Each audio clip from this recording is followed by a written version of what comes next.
Welcome back. You're still watching the news at 10, coming to you live from Channels Television.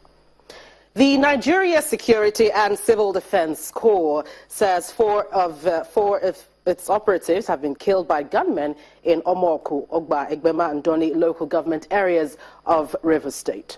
The NSDC operatives were said to be manning Nigeria Ajib Oil Company in Omoku when the gunmen dressed in military camouflage stormed the place and opened fire on them. The NSDC spokesman, Michael Oguntuashe, who confirmed the incident in his statement, said the attack occurred yesterday evening. The state commandant of the Corps, Helen Amakiri, lamented the loss of her colleagues, explaining that intelligence report had indicated that the facility was going to be under attack, and the agency had sent a message to the Joint Task Force for reinforcement. She added that when the gunmen arrived, the operatives had thought it was in response to the call for reinforcement.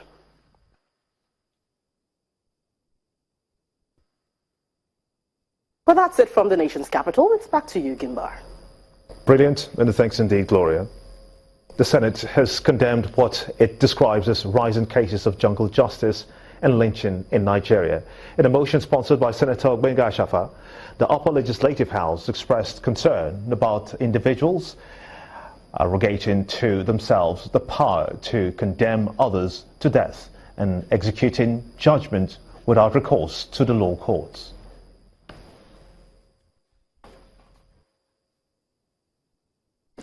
It's time now for business news on the news at 10, and Melinda Akinlami is standing by to take us through.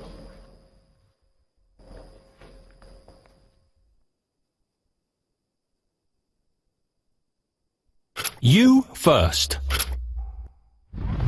First Bank.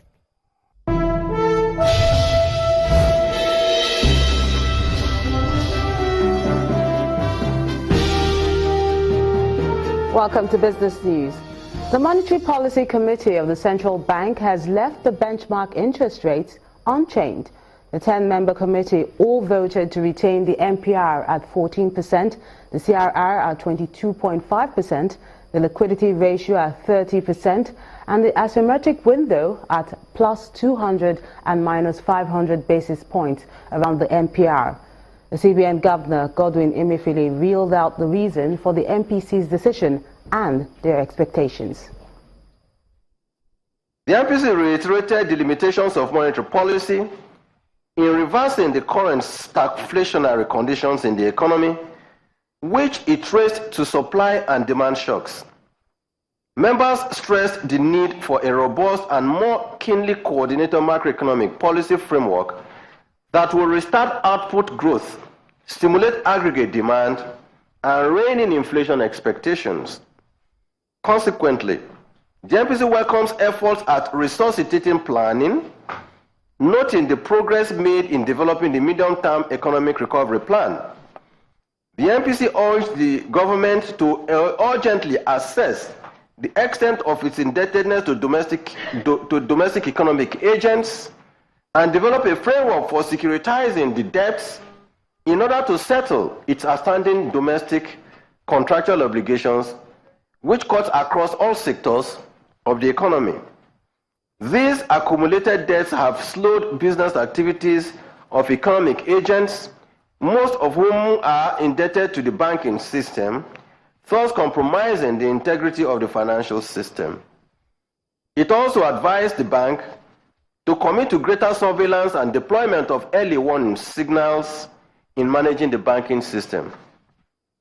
Overall, members call for an enrichment of fiscal and other sector initiatives and interventions towards resolving the growth challenges in the economy in order to promptly revive confidence in the economy.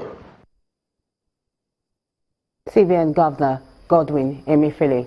In the meantime, financial analysts have described the outcome of the CBN's MPC meeting as a cautionary step. Two of such experts, Mr. Ogo Okiti and Mr. Tokwe Fashionwa, shared their opinion with Channel's business news editor, Bosin Omofaye. Look at the price output dynamics, and I'm sure the unemployment figures will come also later this month. It was just a situation of if we cannot help the economy in relation to improving output, can we just stay where we are? It's a cautionary move. Let's stay where we are and let's see what fiscal policy and other measures that we can use to improve growth. Let's see what happens. Yeah, by maintaining the rates at where they are right now, it can't spoil growth. So if we are seeing minus 2.6% in the last quarter, chances are that the decrease in GDP is going to continue. And of course, that inflation as well, because leaving the monetary policies as they are means that all the other conditions surrounding where we are right now will continue to be. In which case, fiscal policy really needs to kick in.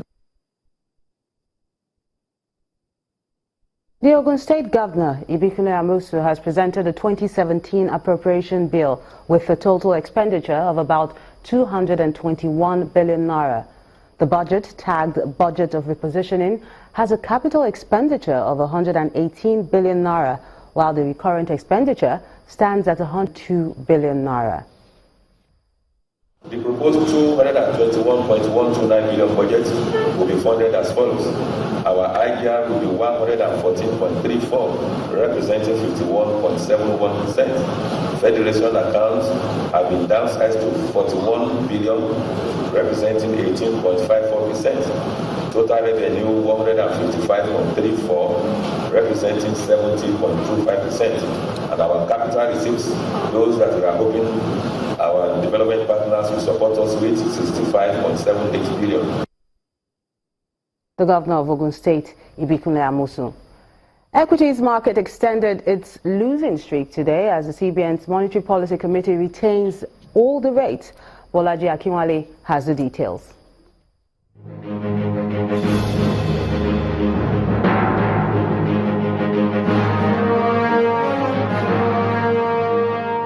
The bearish sentiment at the local bourse was sustained on Tuesday after the all-share index dipped for the second time this week by 0.15%, closing at 25,461.34. The market maintained a stance of volatility in anticipation of the decision of the Monetary Policy Committee, which left key rates unchanged. More than 1 billion naira was exchanged in 2,397 deals for 120.9 million units of shares. Bank stocks pulled the highest volume, led by Diamond Bank, Access Bank and Transcorp. The gainers chart was a mix of conglomerate, brewers and financial stocks. Champion Brewers topped the list of appreciators with 8.4%, while Flour Mills and Africa Prudential followed with 5% and 4.9% each. Meantime, oil stocks, Fort Oil and Eternal Oil led on the decliners table, shaving off 9.7% and 7.9% each. Those are the day's closing figures. I am Bolaji Akinwale.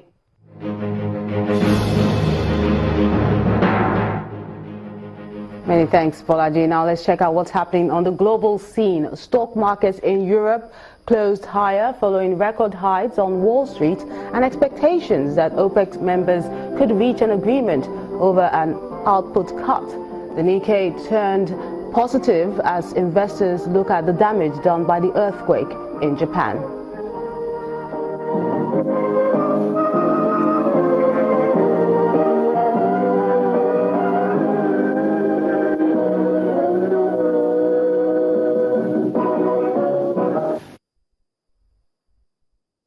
And that's business news. Thank you so much for watching. It's back to you, Gimba.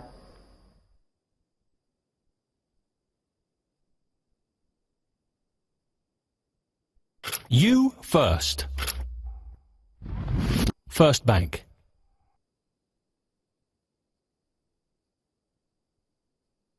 Nigerian Society of Chemical Engineers has confirmed the fellowship award on the Executive Director of Dangote Group, Mr. Divakumar Edwin, for his role in promoting the profession in Africa. Leaders of the professional body say that the award is in recognition of the contributions of the Dangote Group in building the capacity of chemical engineers across Africa by exposing them to modern technologies in the manufacturing sector. The award is part of the activities that marked the climax of the 46th Annual Conference of the Nigerian Society of Chemical Engineers in Abuja. cozy atmosphere here, accompanied with good music and cultural display, is an indication that this is not just an ordinary gathering of people. It is a gathering of seasoned professionals, the climax of the 46th annual conference of the Nigerian Society of Chemical Engineers in Abuja. It's also a night to recognize those who have contributed to the development of the profession. First, the Deputy President of the Nigerian Society of Engineers urges the gathering to use their profession to rescue Nigeria from economic recession. We must think about what we're going to do to help our dear country come out of the recession. Then comes the moment of recognition, awards for individuals who have contributed to the growth of the profession. The executive director of the Dangote Group gets his award as a fellow of the Nigerian Society of Chemical Engineers. He promised that the honor conferred on him will motivate him to train more chemical engineers. Today, the Dangote Group, and especially all the projects I have built, is the single largest employers of chemical engineers in the organized private sector. And it will spur me individually to recognize more and bring more of the chemical engineers into the fold. Outside of the hall, other members of the professional body described their work on the executive director of Dangote Group as a well-deserved honor. Mr. Edwin deserves that honor.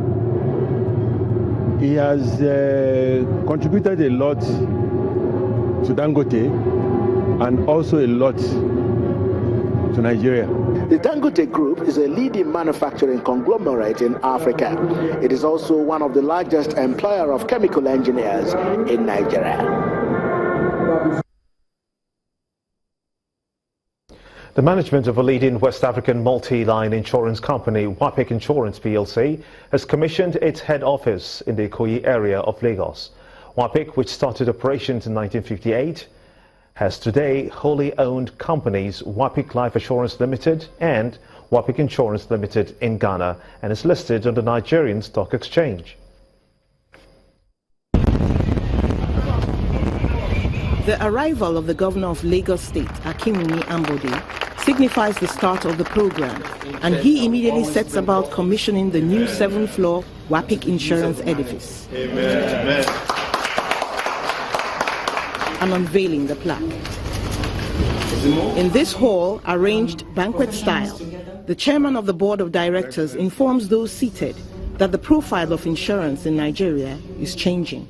There is a new spirit blowing in the insurance sector in Nigeria, a spirit of transformation, and a spirit that is sure to see Nigerian insurance companies grow to be larger than banks, grow to be owners of banks, and to be able to solely underwrite multi-billion and multi-trillion bond offers by the Lagos State government. WAPIC Insurance plc has partnered with the Lagos State government in the area of safety relating to building collapse and fire incidents, among other things. But Governor Ambode wants more. I'd like to partner and also learn how we can grow the GDP of Lagos through your industry. On our part, we know very clearly that early next year we're going to start our health insurance scheme. And I just think that the drivers are majority of the people who are seated here. Not done with activities for the night, the company presents the governor with a check of 20 million naira in favor of the Lagos State Security Trust Fund.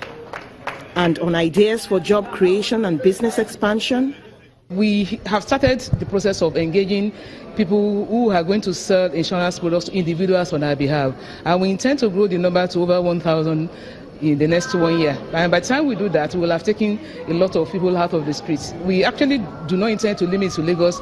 We have plans to take it across all over Nigeria as time permits. The insurance office complex hosts more than 200 people, is equipped with ample office space, and has curtain glass walls. And next on the news at 10, Nigerian players failed to make CAF shortlist of 5 for Footballer of the Year award. That's in sports news. Stay with us.